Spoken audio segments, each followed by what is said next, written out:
Assalamualaikum warahmatullahi wabarakatuh, everyone. Today, we're gonna touch on topic 5. Okay, um, how your progress of assignment. I think that so far so good, right? So topic 5 is about our topic assignment actually. Okay, and mostly what I did in my face-to-face class. Topic 5, I will focus on more on your drafting assignment and drafting assignment progress. And this topic is quite only we covered the earlier part, only part of the exporting. So that's why I'm taking this one as topic 5 is quite lightly, okay? But I want you to know that all topics is important because this topic is focusing more on assignment. So that's why I have to touch a little bit on it, okay? And yeah, that's the reason for today lecture. Okay. Alright, topic 5 is about strategy for analyzing and entering foreign market and international strategic alliances. Okay. And as you can see from here, the topic outline after studying this topic, the student should be able to number one, understand the foreign market analysis and choosing a mode of entry, market analysis and choosing a mode of entry. And the second one, explain entry exporting to the foreign markets. And the third one, discuss the international corporate operations and benefits of the strategy alliances. And the fourth one, discuss the scope of the strategy alliances and explain the pitfalls of the strategy alliances. Alright. So for the 5.1 foreign market analysis and choosing a mode of entry, so this is the reason why we have to do strategic alliances, and also we have to do some kinds of mode of entry as exporting, importing, okay, licensing, franchising, because the reason is that the things that I already inform you and lecturing and lecture on topic 1 is about the mode of entry. The reason why we have to do this kind of business activities. Okay, so they have numerous actually, but for this topic, we focusing more on exporting and some part of the strategy alliances. Okay, so according to the foreign market analysis, there are three. Number one, we assess the alternative market. If the local market, okay, maybe have that demand, but we want to expand. Okay, maybe also in other way around, if access alternative market, maybe the product is limited in the local country, in our own country, and we have the alternative to go to the another country to get the products. So that is the reason they call as alternative, right? And the second one, evaluate the respective costs, benefits, and the risk of entry each, meaning to say every single of the mode entry that taken by the exporter, by the country itself or by the company itself, they have to know about the cost, they have to know about the benefits and also the risk of each, because they want to know whether they take the right mode of entry, whether they proceed, okay, with the international business. Okay, because we are talking about right now, this is not domestic business, we are talking about international business. So in a way other round, that's why we need to make sure that the cost that incurring in the mode of entry, by using a mode of entry, the cost is quite low cost.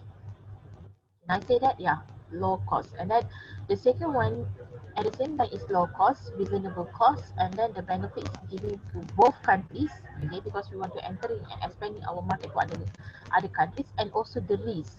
When we want to take the risk, of course, we want to minimum the risk, right? We want to minimize the risk, okay? Of course, the risk will be the most minimum that we can come to, okay?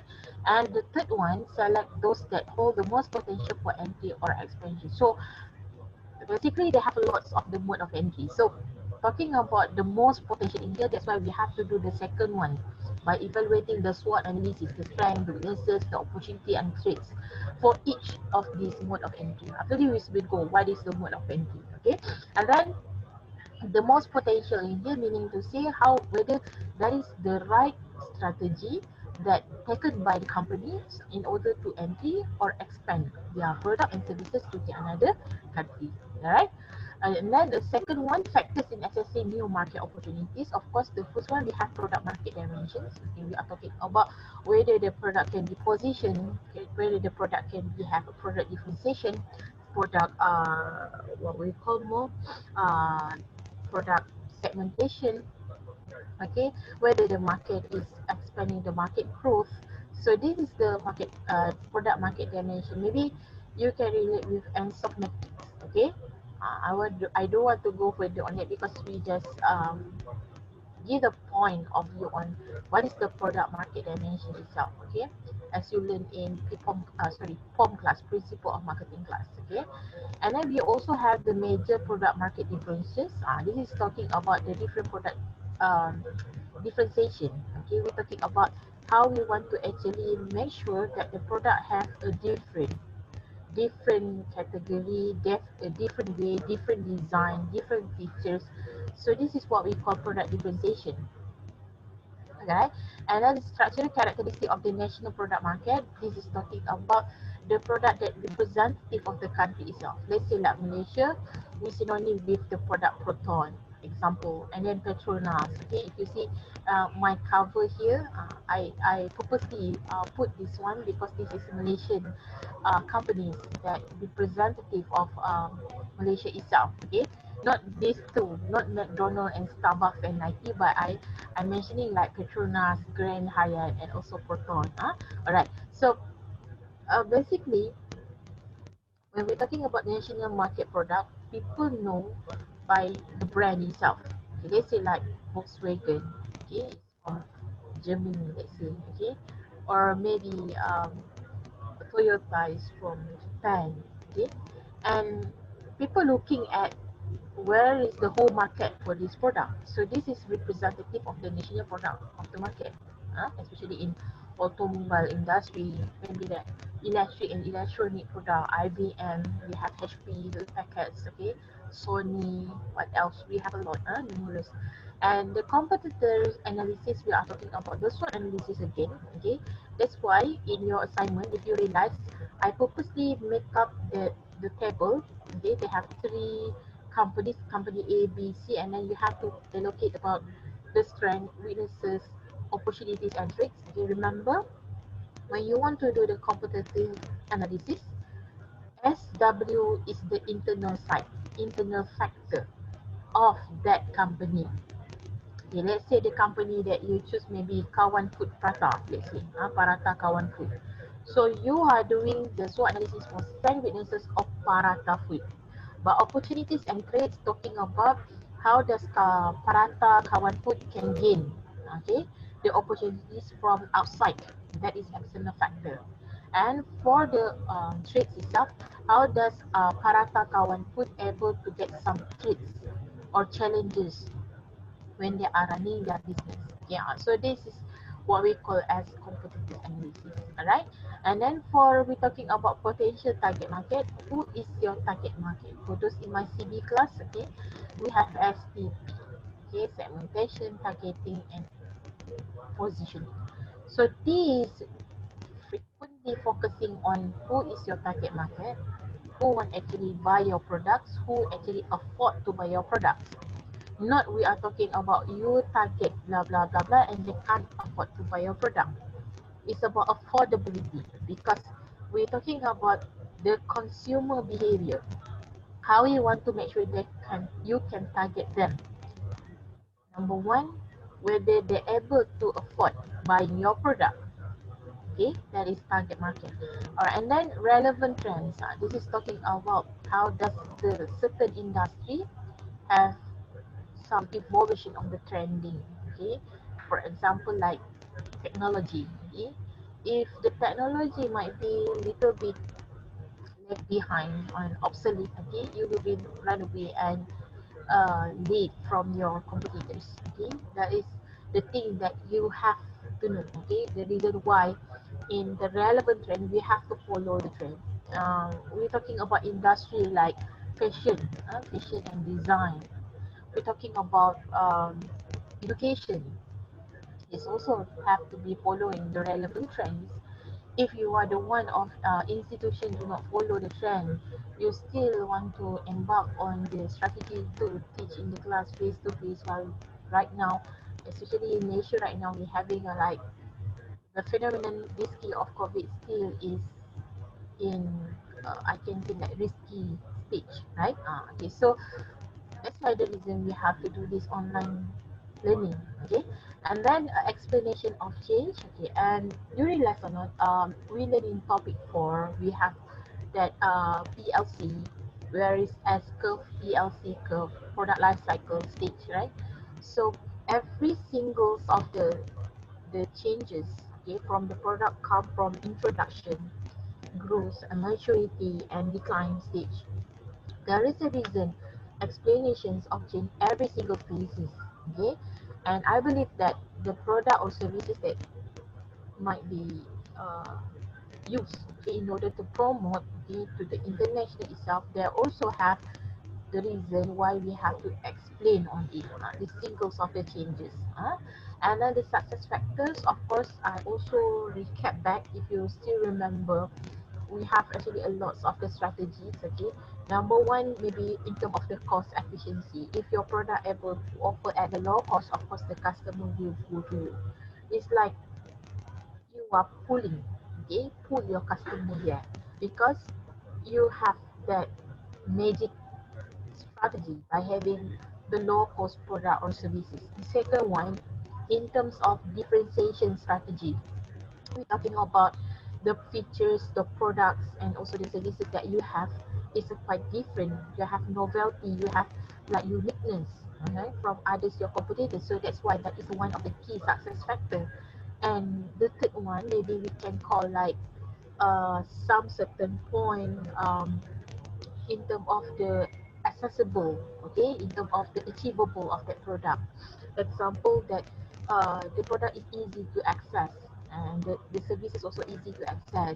So and the quickness, okay, the speedness, okay, of the product make the customer comfortable with your services, okay. And then the strategic options, okay, we can say that from all listed strategies in here, which is giving such a impact, okay, because when we're talking about the strategy option here, it's referring back to the mode of entry. We have exporting, importing, we have franchising, licensing, we have foreign direct investment, foreign portfolio investment, management contract, contract manufacturing. So this is all the option, okay, been given. And back to back, okay, every time you choose, okay, like the company like exporters or other international business companies who willing to do and expand your market to the international wide, the strategic options of every single have to be evaluated in terms of like the second one I told just now, in terms of the cost, benefits, and the risk of entering each. If not, back to mind, bear in mind there will be like vice versa, okay? It will total loss. Okay, so you have to make sure that the risk will be very minimum, the benefit is maximum, and the cost will be minimum too. Alright, so we're moving to the next one, okay. um, yeah, this is the mode of entry. Why the reason, okay. And if you see from the slide here, okay, the decision factor based on the ownership. Okay, I want you to refer to your manual, okay. Make sure for those who buy my manual, thank you so much. Even though I have a student in Sabah, he waiting for almost 40 days for the manual. Alhamdulillah, thank you so much for support me and to get the knowledge. You buy, you buy this one, okay? Thank you so much. So, okay, yeah. There is we like commercial break in the middle. Okay, so the mode of entry here, you can refer to page topic 5 in the long notes. Before I go further, I realized when I said I want to do exercise, top exercise on topic 5, not all of you are doing the tackle the key terms, but I'm not saying that not all, but some of you are doing very good. Okay, you have the initiative, meaning to say you know what should do, even I'm not asking and instruct you to do. So for those who are doing, of course you can get good grades. For those who are not do, yeah, there will be like low marks for you, right? So every time when I say I have really like pop quiz, pop exercise, anything, you just make it your tackle the key terms. Okay, alright. Where is the mode of entry? Okay, mode of entry at the page 134, 134. Okay, I have a lot and yeah, you see very lengthy. Every single okay, I have explained in the books. It's really shame and loss if you are buying the manual but you not read it. And make sure you read it, not just if you are the one who love books. Okay, I believe that the book should be have more colorful, highlight color, and some notes there. It's not just total clean. Okay, it's my style. In my style, I will have some notes there. You see my notes here. Even though I'm teaching you all, I'm also learning. You see my notes. This is the way how we want to study. Alright. Okay. So choosing a mode of entry, we have three here. Number one, we have ownership advantage. Okay. Ownership advantage are the tangible or intangible resources owned by the firm. Okay. And that is granted in a competitive advantage over industry rivals. So when we're talking about here, we have like in here they say the text provide example of the both tangible, okay, Vele Inco limited editions, okay, nickel bearing one, or an intangible the luxury appeals of LVMH, what necessary Louis Vuitton products ownership advantage. So I don't talking about the product's name, but we're talking about where is the firm selections of the entry mode based on how to overcome the liability of the foreigners. Okay, uh, ownership meaning you own that product. Let's say I mentioned to you just now, Proton. The home country is Malaysia. Okay, for example, like Maggie, maybe I can take like from Indonesia, right? We do have Mi Sedap. It's from Indonesia. Everybody well known that. So it's ownership of the country.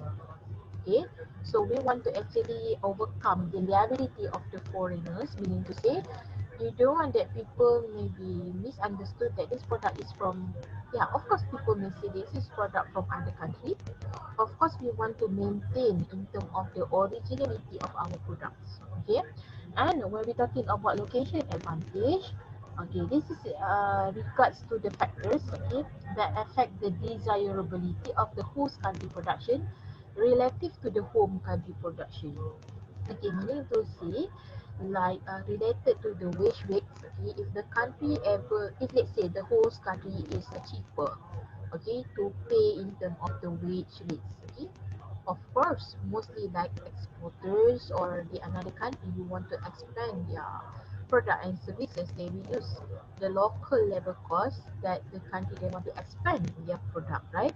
In terms of the wage rates, low wage rates, and then in terms of the land acquisition cost, we're talking about the strategic location with the reasonable cost, okay, and also we have in terms of the capacity in the existing plants, okay, and access to R&D facilities. R&D facilities meaning to say the research and development facilities, okay, if there's such impact to the location.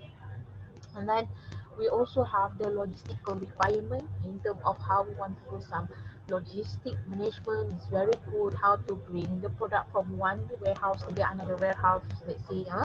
And then, yeah, of course, in terms of the administrative cost of managing the foreign subsidiaries, political risk, and government restriction. So that is the reason why people have to go with this location advantage. So every single decision factors in here have to be analysed and evaluate meticulously.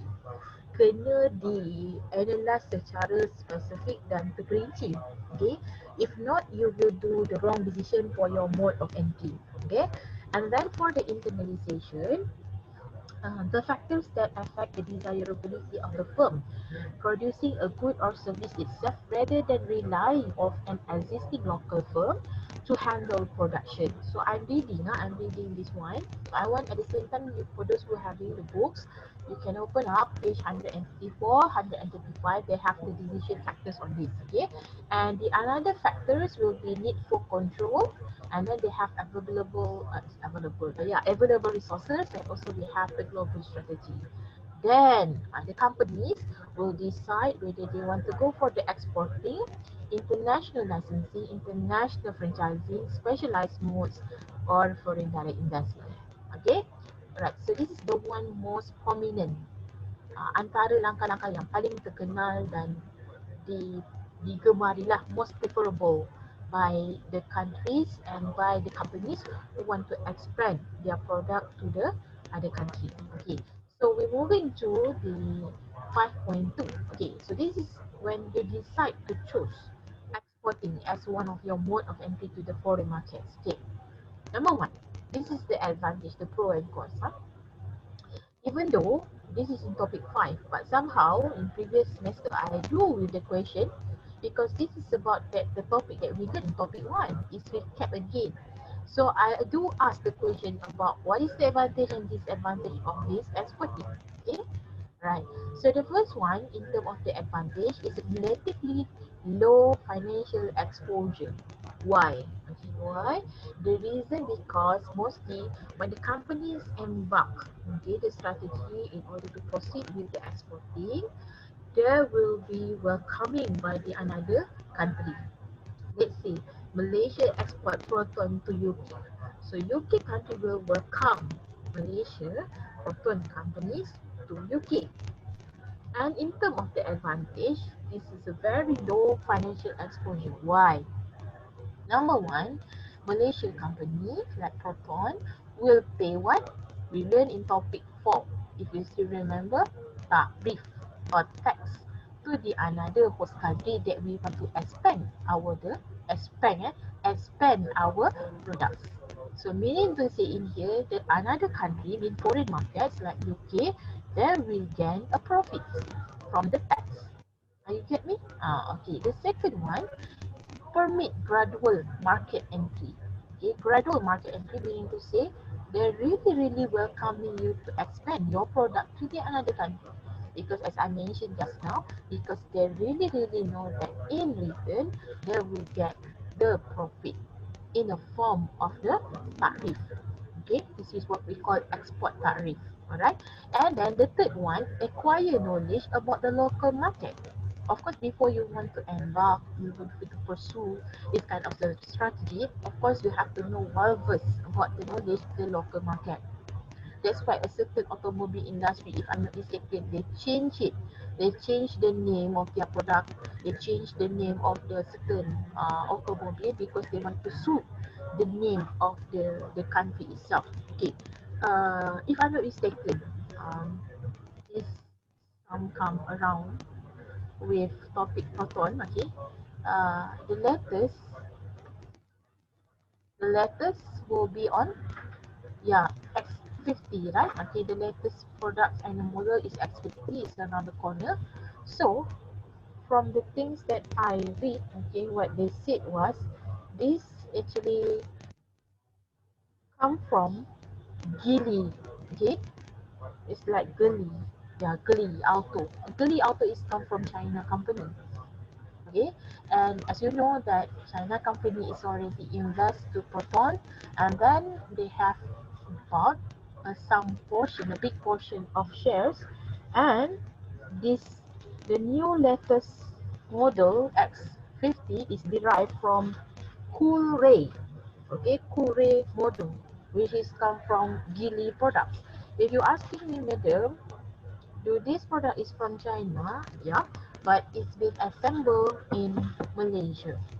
Okay, and you realize or not, when China is take off, not China, yeah, the China company is already bought some of the portion share in the Proton.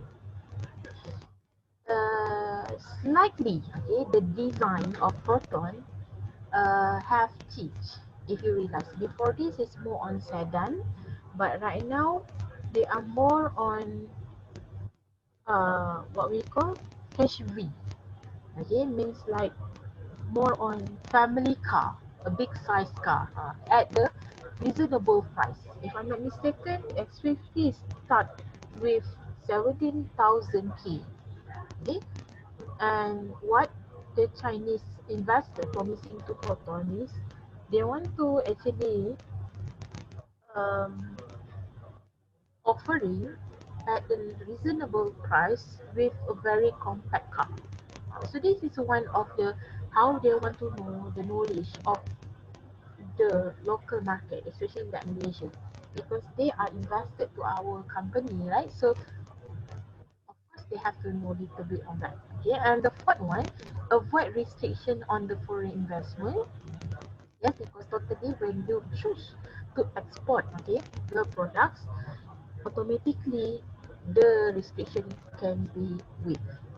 Because I mentioned as point number one and number two just now, because mostly host country they will come in, okay, the country want to expand their product to their foreign country, especially host country. Okay, and disadvantage, for this disadvantage, vulnerability to tariff and NTB. Vulnerability in here meaning to say they are easily exposed to the tariff. As I mentioned in the point one just now, so hook by hook, when you want to expand your products, you have to pay the tax. And NTB is referred to what? If you still remember in topic 4, non-tariff barrier. For example, maybe the host country will charge you in terms of the tax. Percentage of tax. Example, in Malaysia itself, to all imported car, correct me if I'm wrong, 300% tax to the all imported car. But still imported car exists on the road, right? So that is a disadvantage. But because of the customer affordability, we're talking about the target market, right? They used to have, they used to use, they used to afford to pay. So that's why the reason the demand is higher in the host country. Clear? And then for the logistical complexity, of course, there will be haywire somehow, okay, in terms of the shipping delay because of the weather, for example, and maybe the certain compartment is not arrived for the set time, and maybe should be maybe delivered to the customer but not on time. Okay, so this is the thing. Okay, we have to bear in mind when it comes to the exporting, especially when it comes to the high-end products, right? And the third one, potential conflict with distributor. This is a lot and reality out there occurred because why? We're talking about money. Okay, when come to the distributor itself, sometimes they have in terms of a percentage commissions. Okay, and I believe that in terms of the conflict is also in another way around in terms of the product itself. Okay, whether it's meet the requirement, meet the requirements. I mean like the quality spec and so on. So I believe that this thing, okay, you don't have problem because I don't want you to feel that it's so headache to feel thinking about your assignment. Our assignment is focusing only exporting.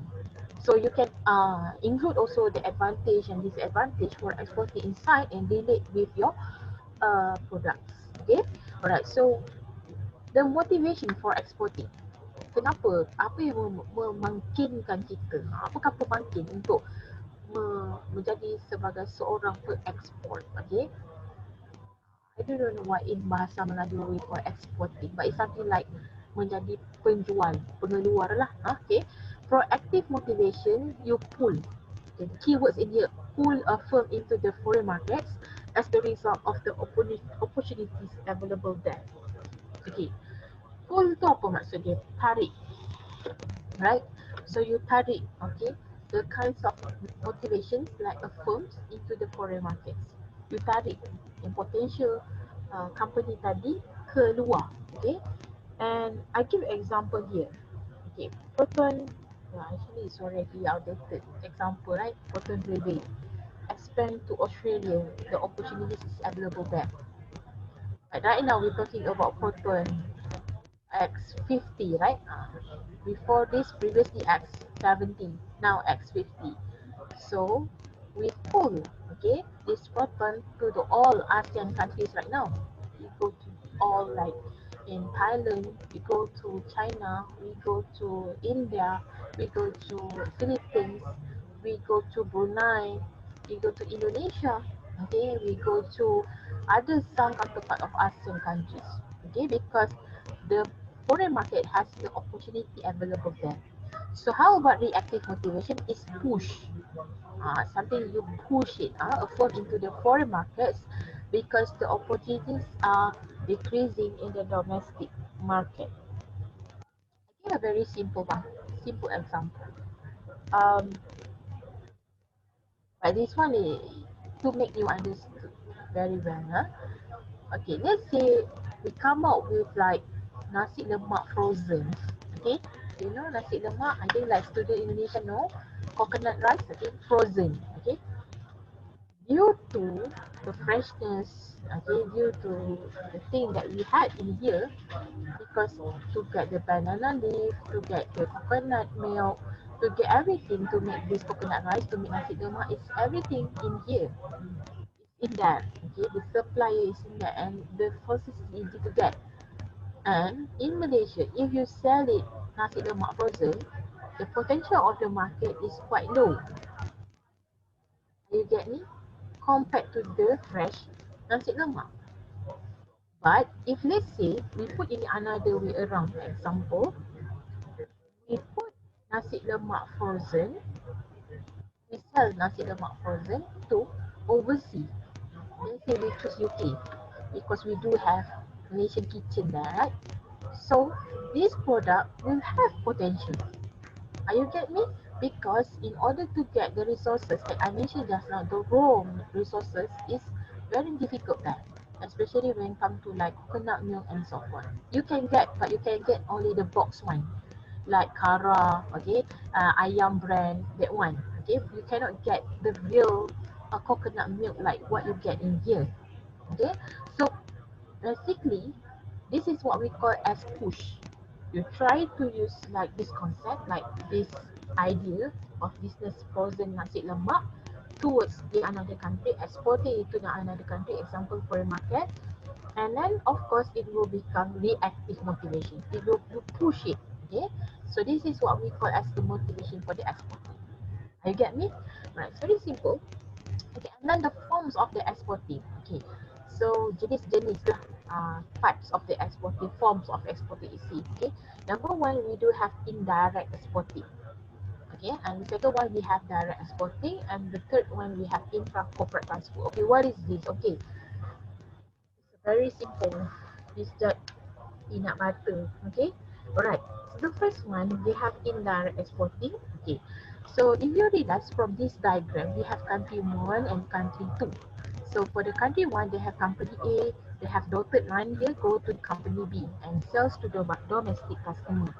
Okay, I give telco company, Celcom, company A, go to the company B in the same company, within the same country. Company A will be named Celcom, company B will name Celcom. For those Indonesia students, Celcom is our telecommunication company in Malaysia, Telco, okay? Telecommunication provider for handphone line. And then let's say the company B want to sell to the foreign customer in company C, which is in country 2, let's say to Indonesia, okay? So the company B will name still Celcom, but when it comes to the company C, it becomes Celcom Axiata. You get me? I repeat again. Within the same country, it's named with company A, company B, goes to company B with name Celcom. But when it sells to the foreign customer, the name is Celcom Axiata, meaning to say it's already changed to the another name, but the same of the services. Clear? Alright, clear. The second one is direct exporting. This one is simple. Company A, let's say I use like automobile like Proton, that sells directly to the foreign customer. Let's say I remember like one our model car, okay, Lotus in UK. So we do some collaboration, okay, Proton to Lotus in UK. So we are sell directly to the foreign customer, okay, in country. Let's say country 2 UK, country 1 is Malaysia. So company A is Proton, company C is Lotus. Okay. And the third one we have intra-corporate transfer. Okay, this one is quite comprehensive little bit. Okay, company A is, let's say I choose also company telco DG. Okay, they sales to the affiliated company. Affiliated company meaning to say the company is operating in another country, and then the company is running the telco industry also. But due to the sensitivity, okay, let's say in DG in Bangladesh, okay, company A in Malaysia, country one Malaysia, country two Bangladesh. From the name of DG, sale to the affiliated company is become Robi. Not Robbie Williams, but Robi, ROBI, due to the sensitivity of the name DG. So this affiliated company is changed the name to the country to like Bangladesh, become Robi. Clear, student? Okay, so we have three forms of the exporting: indirect exporting, direct exporting, and also intra-corporate transfer. Right? Right. So I finish for the part of the exporting. Okay, this is the export intermediaries, orang pertengahan yang dijadikan dalam bidang ekspor ni. Export management company, you can just type, they have a lot in Malaysia, in US. Okay, Web for Marine Association is in US company. Okay, and international trading company. So this is all the export intermediaries around the world. But if you maybe can have like a little bit, maybe I can add on that Malaysia, we do have a MITI, Ministry of Import and Export, okay, and also we have Matrik, okay, Ministry of Trading, okay, also involve export and import of the product that, yeah, the one from Malaysia products to expand to the another foreign markets, okay. So I stop for a now, for now, the part for exporting. In second part, I will continue on the part of licensing and the another specialized entry mode, okay, and also foreign direct investment, okay. So please stay tuned to make sure, and at the same time, for those who are not sending me tackle the key terms, please do ASAP. Supposedly you should send me before Saturday last week. Yeah, I waiting. I'm available 24 hours, but don't expect me to reply on 2 a.m., 3 a.m., 4 a.m. Huh? Okay, we'll continue after this. Okay, be right back. Stay tuned. Assalamualaikum. Bye.